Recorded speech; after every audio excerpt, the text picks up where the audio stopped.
ને in, on and under and નિયરના આપણે વાક્ય શીખ્યા છે.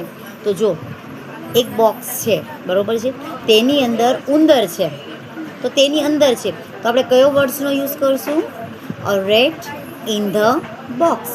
બોક્સની અંદર ઉંદર છે, બરાબર. એવી જ રીતના છે અહીં આપણને માછલીનું ચિત્ર આપ્યું છે, બરાબર છે. તો માછલી ક્યાં છે? પાણીની અંદર છે ને. તો ફિશ ઇન ધ બાઉલ, એટલે કે બાઉલની અંદર માછલી છે. તો જ્યારે કોઈ વસ્તુ અંદર દર્શાવવાની હોય ત્યારે જ આપણે ઇનનો ઉપયોગ કરી શકીએ છીએ.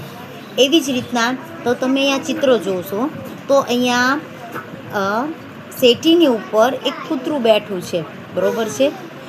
તો આપણે શેનો ઉપયોગ કરશું? અહીંયા ઇનનો ઉપયોગ થશે નહીં? થશે ને. અહીંયા તો આપણે ઓન થશે, કારણ કે એની અંદર નથી બેઠું, એની ઉપર બેઠું છે, એટલા માટે આપણે ઓન એનો યુઝ કરશું. તો કે બોલશું કે the dog on the bed, એટલે પલંગની ઉપર કૂતરો છે, બરાબર છે. એવી જ રીતના છે અહીંયા આપણને સાદડી આપી છે, બરાબર છે. તો સાદડીની અંદર ઉંદર નથી, તેની ઉપર છે, એટલે આપણે શું ઉપયોગ કરશું? A rat on the mat, એટલે કે સાદડીની ઉપર ઉંદર છે. જો એવી જ રીતના આપણને બીજો વર્ડ્સ આપ્યો છે કે એક પલંગ છે, બરાબર છે. તો અહીં આપણે કયો યુઝ કરશું વર્ડ્સ? એટલે કે અંડર. અંડર એટલે કે નીચે, બરાબર છે. તો અહીંયા આપણે વાક્ય બનશે a rat under the bed, એટલે કે પલંગની નીચે ઉંદર છે, બરાબર છે. એવી જ રીતના આપણને આ ટેબલ આપ્યું છે, તો અહીં આપણે કયો વર્ડ્સનો યુઝ કરશું?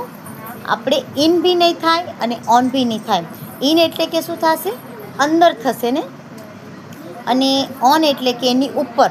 તો તમે જોશો કે બિલાડી તેની ટેબલની અંદર પણ નથી અને બિલાડી છે તે ઉપર પણ નથી. બિલાડી ક્યાં છે? નીચે છે. તો આપણે શું ઉપયોગ કરશું? A cat under the table, એટલે કે ટેબલની નીચે બિલાડી છે.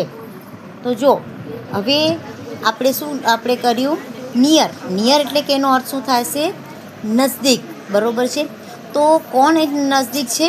તો સાયકલની નજદીક એક છોકરો છે. તો આપણે કેવી રીતના વાક્ય બનાવશું? A boy near the bicycle, એટલે કે સાયકલની પાસે છોકરો છે. તો જો અહીંયા આપણે બેટનું ચિત્ર આપ્યું છે ને. તો બેટની નજદીક શું છે? તો કે દડો છે ને. તો કે અ બોલ નિયર ધ બેટ, એટલે બેટની પાસે દડો છે.